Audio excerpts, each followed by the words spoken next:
마태복음 24장 말씀을 보시면 예수님과 제자들의 대화 장면이 나옵니다. 제자들은 예수님께 질문하고 예수님께서는 제자들의 질문에 대해서 답을 해 주시죠. 그들의 나눈 대화의 주제는 바로 마지막 때의 징조에 관한 것입니다. 제자들이 예수님께 나와서 이렇게 얘기하죠. 예수님, 저 성전을 보십시오.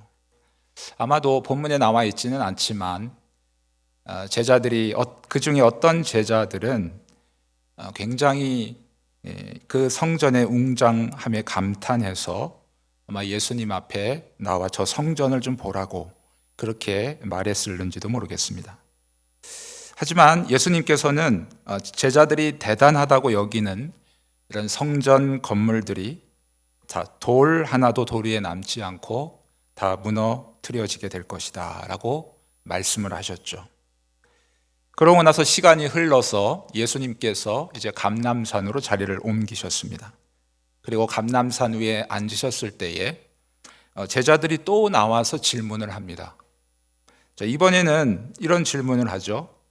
도대체 어느 때에 이런 일이 있겠으며 주의 임하심과 또 세상 끝에는 무슨 징조가 있을 것입니까? 아마도 제자들의 이 질문은 이 어마어마하고 위대한 웅장해 보이는 이 예루살렘 성전이 주님의 말씀처럼 돌 하나도 돌 위에 남지 않고 다 무너뜨려지게 될 것이다 라는 이 예수님의 말씀에 굉장히 놀랐을 것입니다. 그리고 도대체 언제 이런 일이 일어나게 될 것이며, 그리고 그들은 거기에서 질문을 그치지 않고 주님의 임하심까지 생각을 하게 되고, 또 세상 끝에 주님의 임하심이 곧 세상 끝인데 그 세상 끝에는 도대체 무슨 징조가 있을 것입니까? 라고 그렇게 예수님께 질문을 하게 된 것이죠.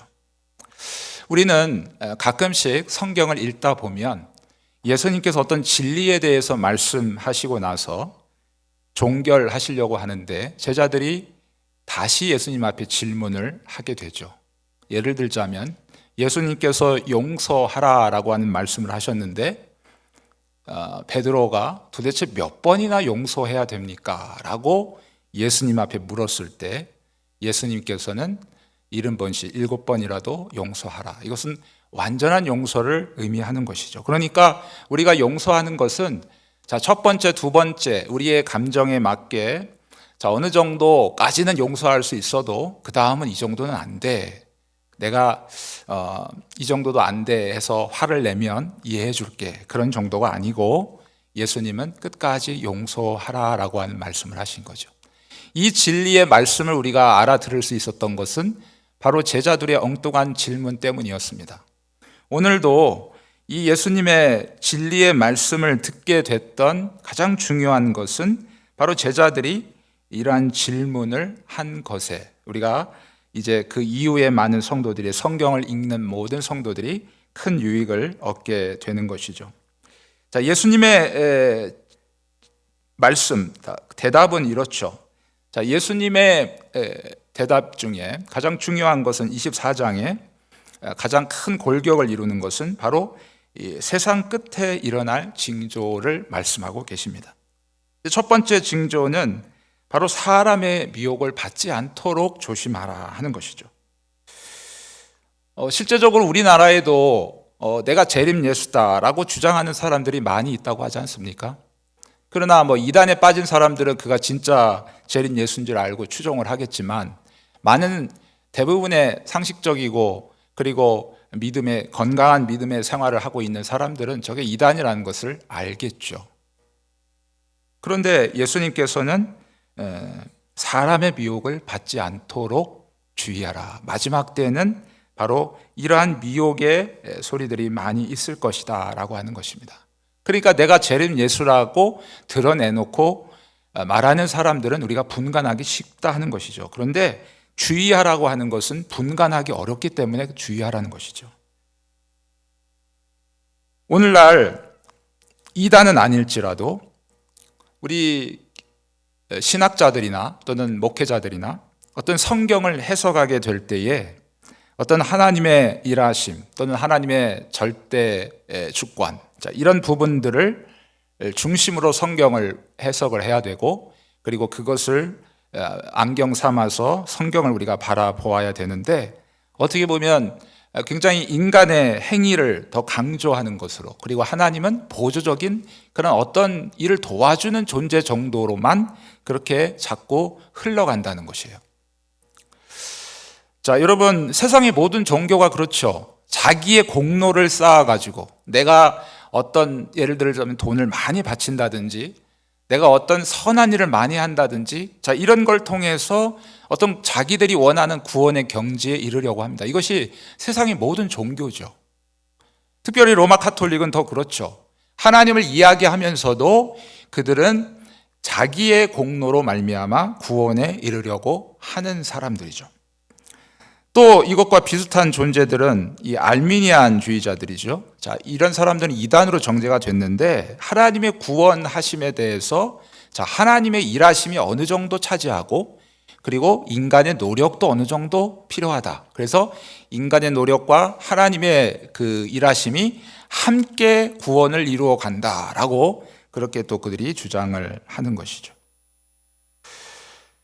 또 이제 어떤 사람들은 이 교회론에 대한 잘못된 인식을 가지고 있는 경우가 많이 있습니다. 과도하게 교회를 마치 인간의 편의를 제공하는 그러한 장소로 생각한다는 것이죠. 그래서 교회는, 교회에서 여러분 구제를 해야 됩니까? 안 해야 됩니까? 때로는 복음을 위해서, 때로는 전도를 위해서 구제를 해야 되죠. 그것은 수단인 것입니다. 그러나 여러분, 교회는 구제 단체가 아니죠. 근데 처음에는 이것이 전도의 도구로 시작을 했다가 그 본질을 잃어버리고 결국 교회가 구제 단체로 전락해버리는 경우가 많이 있다는 것이죠. 교회의 본질을 잃어버린 것이다. 여러분, 또 교회에 와서 여러분이 마음의 편안함을 얻고 쉼을 얻죠. 하나님의 말씀은 우리에게 진정한 평안을 주시죠. 그래서 정말 세상이 줄 수 없는 평안과 세상이 빼앗을 수 없는 평안을 얻게 됩니다. 그러나 이것이 너무 지나쳐서 이제 교회를 하나의 힐링 센터 정도로만 생각하는 경우가 많이 있다는 것입니다. 여러분, 교회는 구제 단체도 아니고 힐링 센터도 아닙니다. 교회는 어떤 곳입니까? 하나님을 예배하는 곳이죠. 하나님을 예배하는데 가장 중요한 것은 뭡니까? 하나님께서 우리에게 말씀하신 그 말씀을 선포하는 것입니다. 하나님의 말씀을 목회자들을 통해서 쉽게 풀어서 하나님의 뜻이 무엇인가, 하나님의 자녀로서 이 땅 가운데 어떻게 살아야 되는 것인가, 그것을 끊임없이 선포하고 가르쳐 주는 곳, 그것이 교회입니다. 이것은 다른 데서 할 수가 없어요. 이 세상 그 어느 곳에서도 이 하나님의 말씀이 선포되거나 가르쳐지는 일을 허락된 곳은 교회 외에는 존재하지 않는다는 사실입니다. 그런데 여러분, 오늘날 많은 교회론에 대해서 잘못 오해하고 있는 사람들은 교회가 본질을 잃어버리고 잘못된 세상의 방법으로 잡고 가려고 한다는 것입니다. 그것은 부수적인 것이죠. 오직 하나님의 말씀을 가르치고 선포하기 위한 하나의 보조수단으로서 구제도 사용되어질 수 있고, 또한 때로는 다른 어떤 방법도 사용되어질 수 있다 하는 것을 기억해야 되겠습니다. 최근에 저는 우리나라의 어떤 교회에서 굉장히 큰 예배당을 갖고 있는 교회죠. 그런데 그 교회 담임 목사님이 어떤 화가에게 요청을 했다고 합니다. 그래서 정말 유명한 화가인데 그 사람이 그린 작품을 이 교회당의 한 부분을 할애해서 그곳에 전시할 수 있도록 그렇게 요청을 했다 하는 그러한 보도를 본 적이 있습니다. 이 보도를 들으면서 참 마음이 씁쓸한 생각이 들었습니다. 물론 그 목사님의 의도는 교회의 문턱을 낮추고, 그리고 불신자들이 교회에 대한 어떤 부담감이라든지 또는 그런 부분들을 좀 없애고자 그런 방법을 선택해서 했다라고 그렇게 얘기를 했습니다. 물론 그 수단은, 그 전도의 수단으로서 그렇게 어떤 의미를 잃어버리지 않고 그렇게 잘 사용되어진다면 참 효율적이고 또 하나님께서 그것을 통해서도 역사하실 수도 있을 것입니다. 하지만 이것이 자칫 잘못했다가는 이제 교회의 본질을 잃어버릴 수 있는 그러한 위험한 발상이 아닌가라는 그런 안타까운 생각이 들기도 했습니다. 한때 유행했던 열린 예배라고 하는 것도 있죠.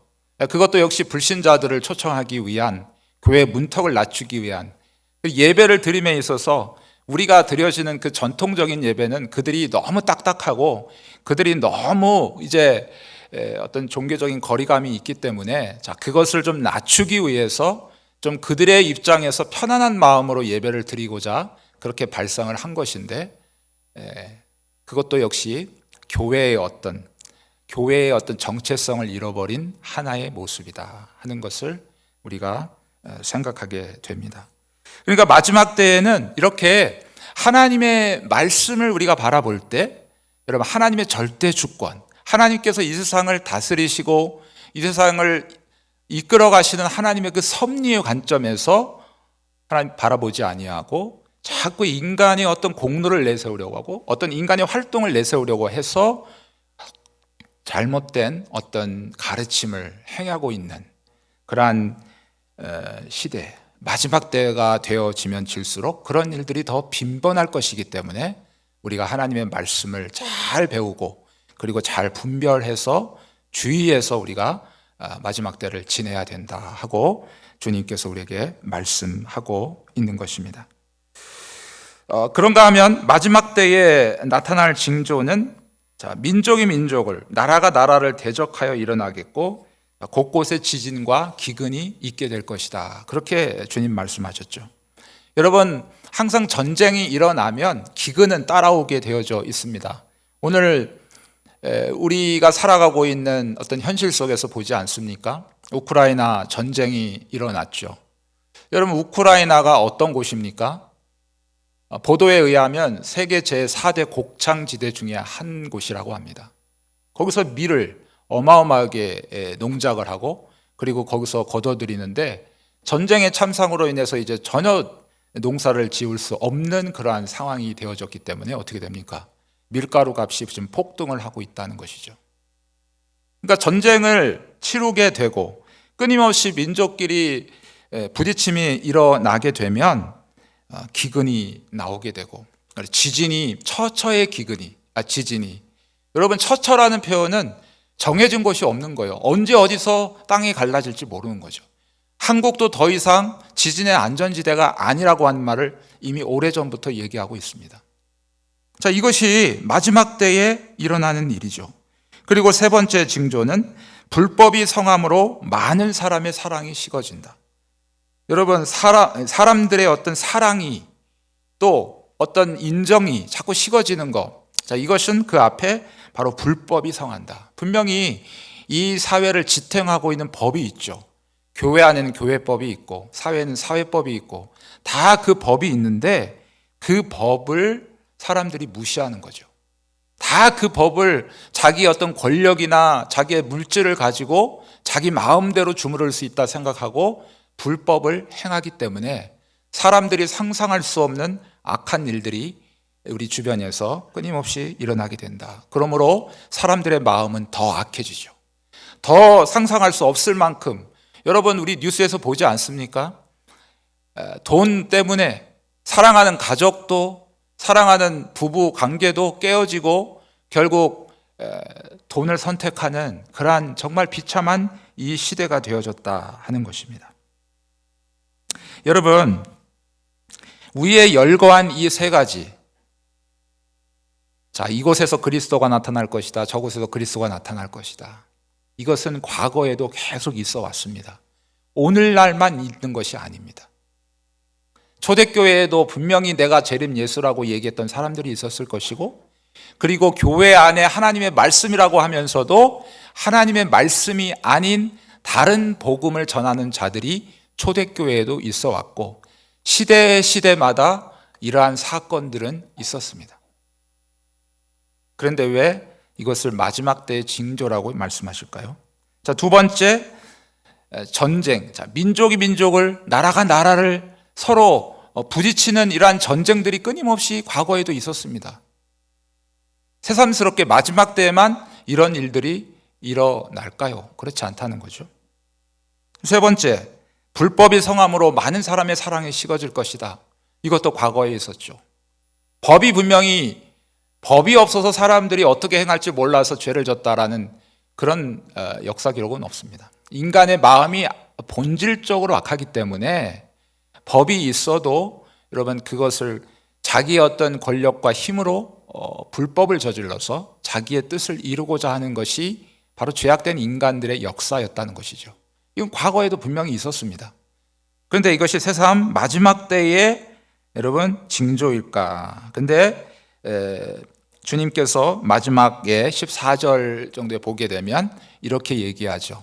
온 세상의 복음이 전파되어질 때 그제야 끝이 오게 될 것이다. 예.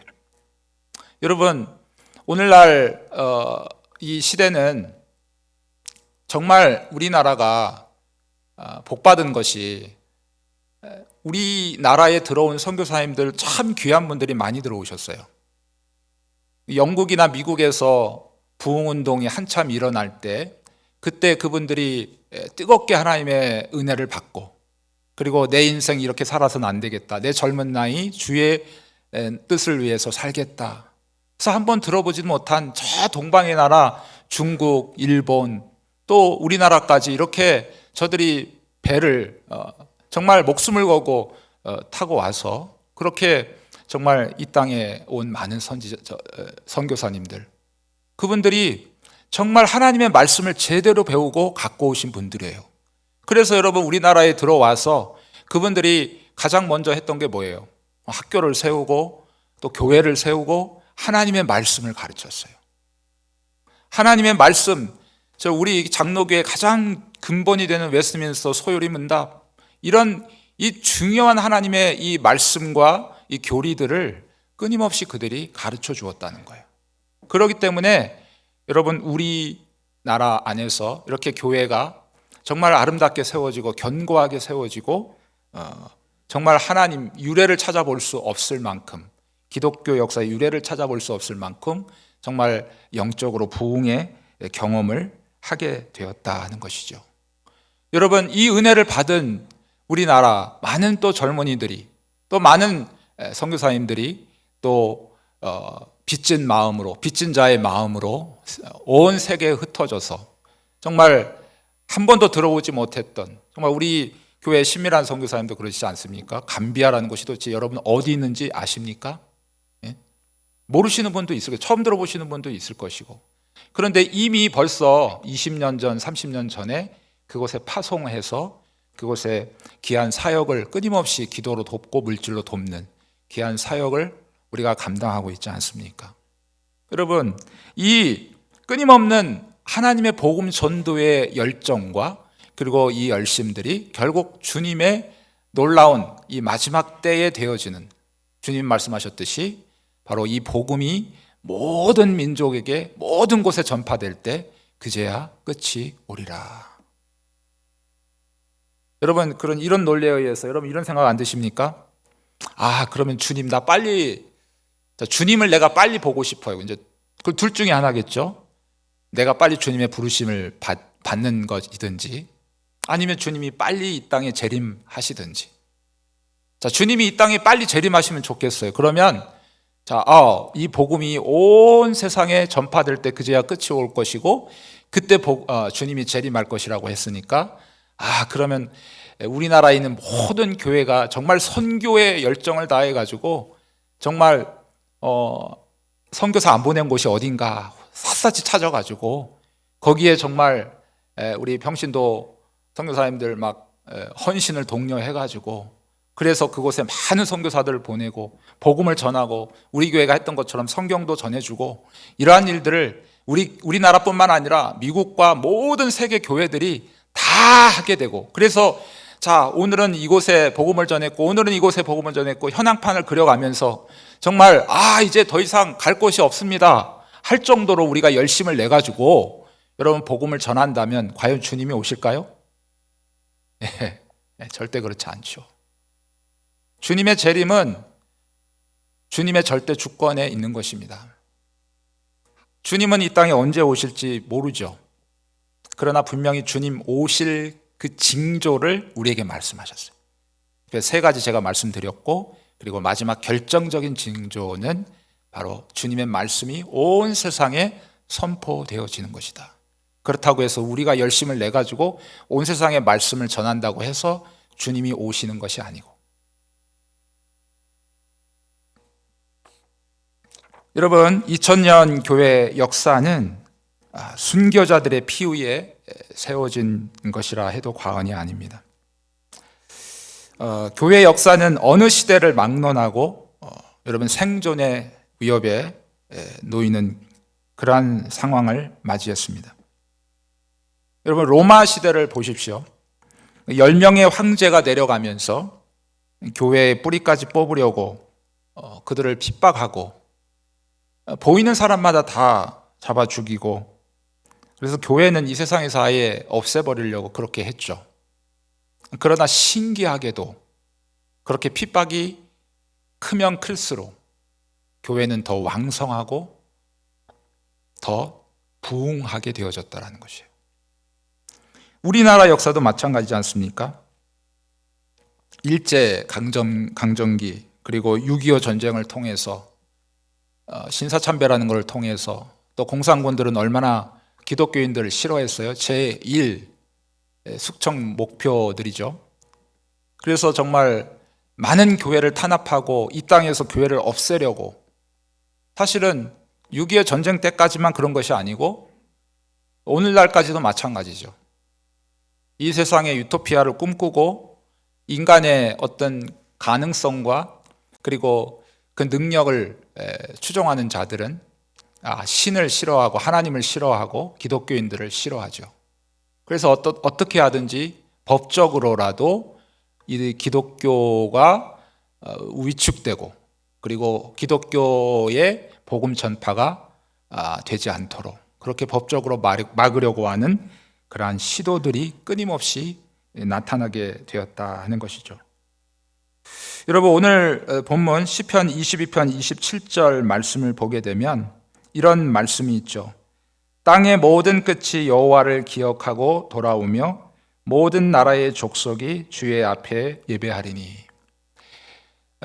여러분 로마 시대 때 성도들은 어떻게 생각했을까요? 이렇게 핍박당하다간 도대체 교회가 남아남지 않겠구나, 이렇게 교회가 없어지겠구나 라고 생각하지 않았겠습니까? 여러분 신사참배 당시에 우리 성도님들의 삶을 한번 생각해 보십시오. 내가 믿음을 배반할 수 없어서 끝까지 신사참배를 거부하지만 이렇게 가다간 과연 우리 교회가 존재할 수 있을까? 이것이 기도 제목이 되어지고 이것이 그들에게 큰 근심거리가 되어지지 않았겠습니까?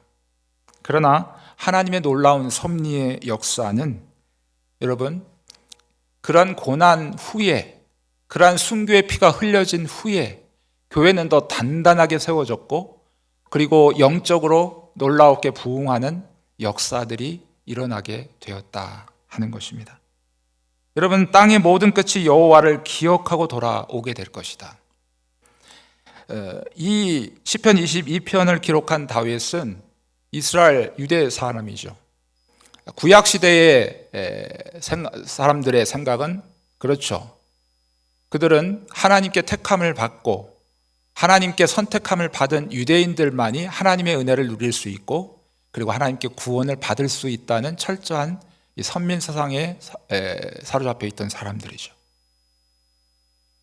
분명히 구약 시대에 여러분 이스라엘만 구원하시고 이스라엘만 사랑하신 하나님의 사랑은 아닙니다. 분명히 보면 요나서에도 보듯이 니느웨 백성을 사랑하셨던 이방 민족을 분명히 사랑하시는 그 하나님의 그 사랑의 흔적들이 보여요. 이사야서나 선지자서들을 보게 되면.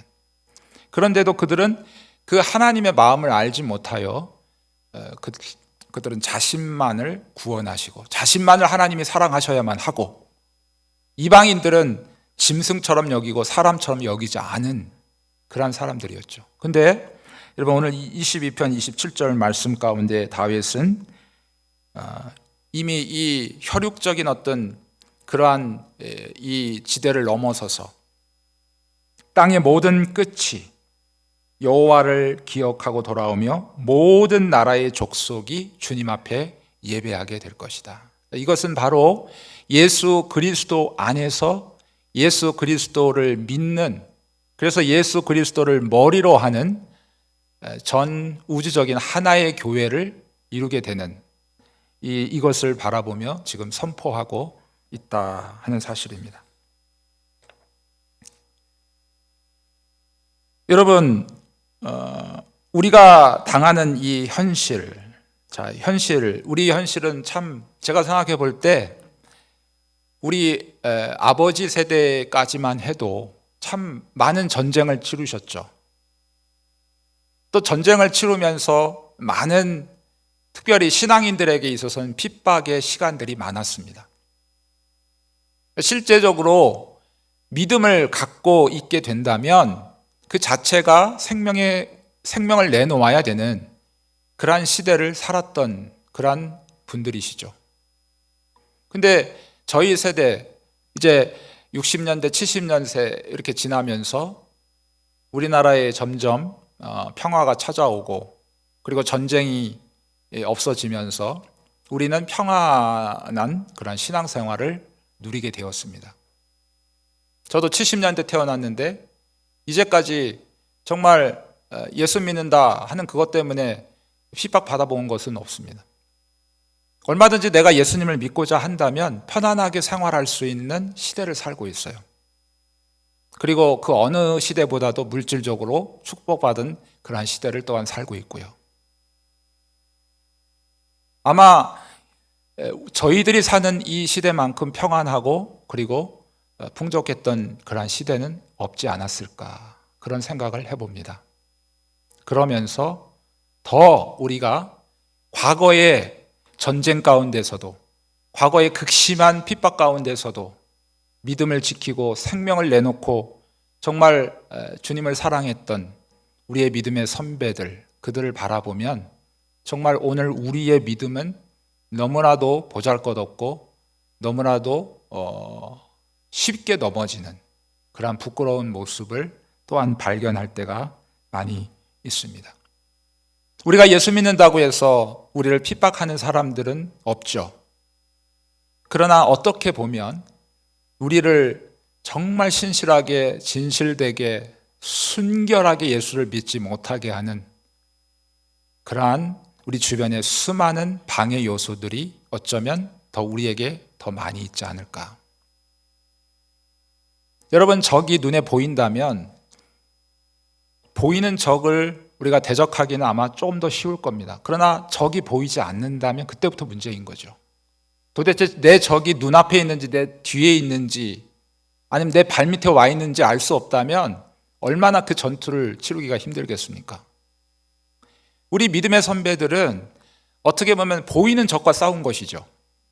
그러나 지금 우리가 살아가고 있는 시대는 어느 시대보다 평안하고 풍족한 시대를 살고 있지만 보이지 않는 적과 지금 싸우고 있는 것이죠. 그렇기 때문에 우리는 더 이 시대에, 이 주님의 마지막 때의 징조, 그렇기 때문에 너희가 근신하고 깨어라. 여러분, 이 근신이라고 하는 뜻이 뭘까요? 여러분, 얼음판을 걸어 보셨습니까? 얼음판. 한겨울에 정말 그 땅땅하게 얼어가지고 여러분 그 길을 걸어갈 때 어떻게 합니까? 여러분 그냥 구두 신고 그냥 편안하게 달려갑니까? 이런 분은 없으실 거예요. 언제 넘어질까 발꿈치 들으면서 조심조심, 그죠? 그 얼음판을 걸어가듯이 이 근심이라고 하는 것은 바로 그런 의미를 갖고 있죠. 우리가 보이지 않는 적과 싸우기 때문에 우리가 정말 근신하여 깨어서 우리가 그 어느 때보다도 기도하고 우리가 하나님 앞에 깨어 있어야 된다 하는 사실입니다. 우리가 당한 그러한 현실은 어떻게 보면 아까 시편 22편 27절의 말씀처럼 세상의 백성들이 주께 돌아오게 되려면 누군가가 복음을 전해야 되잖아요. 그죠? 누군가가 나가야 되잖아요. 그런데 이 복음을 전하고 그리고 계속해서 이 복음을 외치는 그러한 일들을 방해하는 그러한 세력들이 우리에게는 끊임없이 우리를 향해서 도전해 오고 있다는 거예요. 여러분, 우리나라만 해도 그렇지 않습니까? 지금 매번 국회에서 상정돼서 올라가는 차별금지법, 그리고 동성애 합법화. 저는 이 두 가지가 성경의 근간을 이루는 가장 중요한 부분을 지금 거스리고 있다고 생각을 합니다. 성경은 두 가지 주제인 거예요. 창세기 1장과 2장의 하나님의 창조의 사건이죠. 그리고 3장부터는 어떻습니까? 요한계시록까지 인간의 타락과 그리고 그 타락된 인간을 구원하시는 하나님의 계획으로 이루어졌습니다. 성경은. 그러니까 딱 두 제목으로 얘기한다면 창조와 구속이죠. 구원. 근데 여러분, 이 동성애는 하나님께서 한 남자와 한 여자가 만나서 가정을 이루어 자녀를 낳도록 하는 이 창조의 법칙을 거스리는 것이고, 그리고 차별금지법은 남자와 여자가 차별받지 않아야 되는 건 맞는 것이죠. 그건 성경적이죠. 흑인과 백인, 황인족이 차별받지 말아야 되는 거, 그거 맞는 것이죠. 그런데 결국에는 뭐냐? 오직 예수 믿는 것 외에는 구원이 없다. 그렇게 주장하지 말라는 것이죠. 불교에도 구원이 있고, 그리고 유교에도 구원이 있고, 이슬람에도 구원이 있으니까 종교 차별하지 말라. 그러니까 이게 결국 뭐합니까? 우리가 전도할 수 없는 그런 환경으로 지금 몰아가고 있는 것이죠.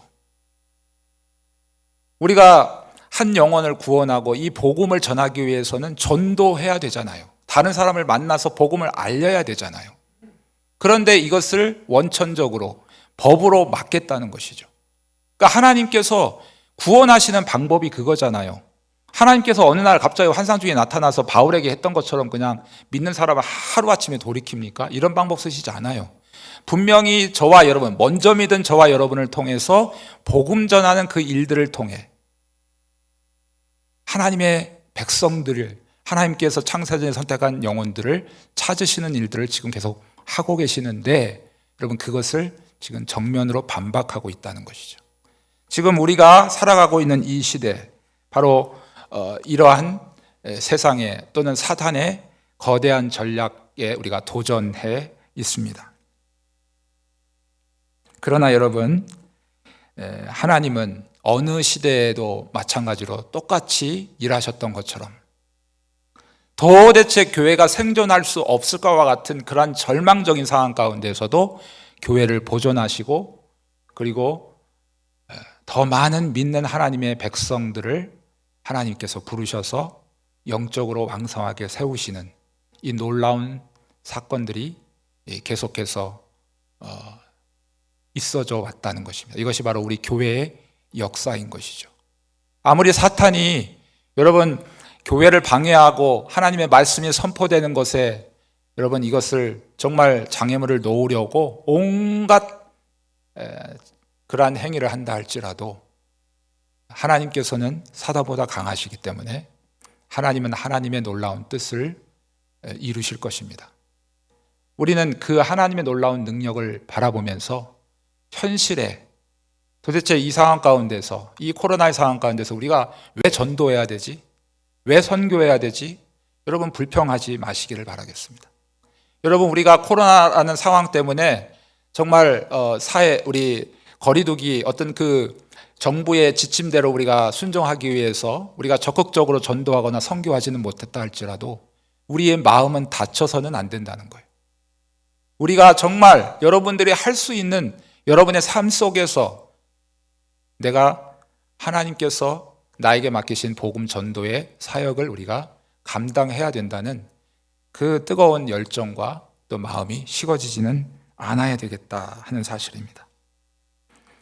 여러분, 감사하게도 우리 교회를 통해서 하나님께서 놀라운 선교의 일들을 하게 하셨고 또 지금도 이 일들을 하게 하심 얼마나 영광스러운 일인지 모르겠습니다. 우리는 모두 다 선교사입니다. 지금 아까 영상에서 일본에서 사역하시는 그 선교사님들만 여러분이 선교사라고 생각하시면 안 됩니다. 우리는 모두 다 선교사. 여러분이 예수를 믿으신다면, 우리 예수를 믿는 즉시 바로 정말 내가 믿는 그 예수의 생명의 복음을 또 다른 사람들에게 전해야 될 책임이 있는 거예요. 단지 역할이 다를 뿐입니다.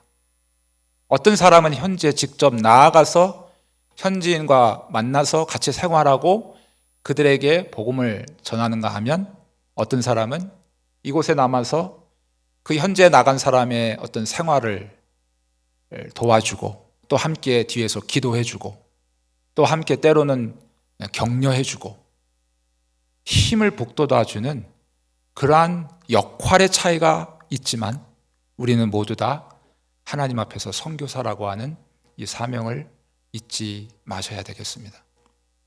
여러분, 우리 교회는 참 희귀하게도 매월 마지막 주마다 정말 선교 헌신 예배를 드리지 않습니까? 여러분, 모든 행사가 다 마찬가지지만 그 행사를 치를 때만 잠깐 생각하고 또 잊어버렸다가 또 한 달이 지나면 또 선교에 대한 얘기 잠깐 생각했다가 또 잊어버렸다. 이렇게 하는 것이 아니죠. 왜 선교 헌신 예배를 드립니까?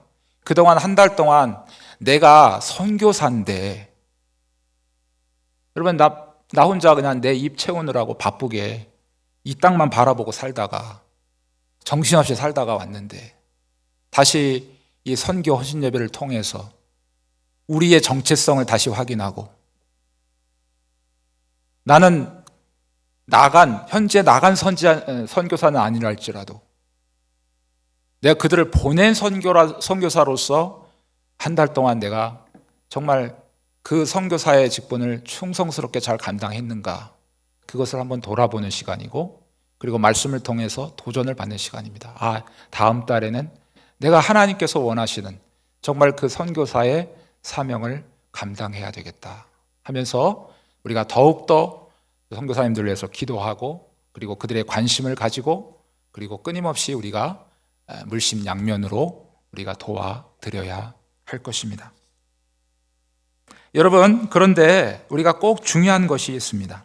우리가 잊지 말아야 될 그러한 말씀이 있는데요. 오늘 22편 31절 말씀을 함께 같이 읽도록 하겠습니다.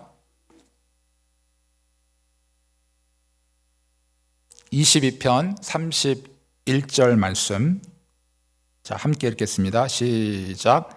와서 그의 공의를 태어날 백성에게 전하며 주께서 이를 행하셨다 할 것이로다. 아멘. 자, 여기에서 여러분이 주목해야 할 단어가 공의라고 하는 단어입니다. 성경에는 공의라고 하는 단어를 여러 개 사용을 하고 있는데요. 어떤 신학자들은 여기에 사용되어진 이 공의라고 하는 단어는 신약의 로마서나 갈라디아에서 사용했던, 사도 바울이 사용했던 그 의롭다 하심, 이것을 이제 신학적인 용어로 칭의라고 하죠.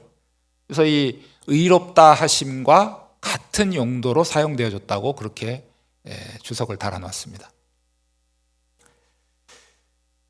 자, 여러분, 의롭다 하심이라는 게 뭐예요?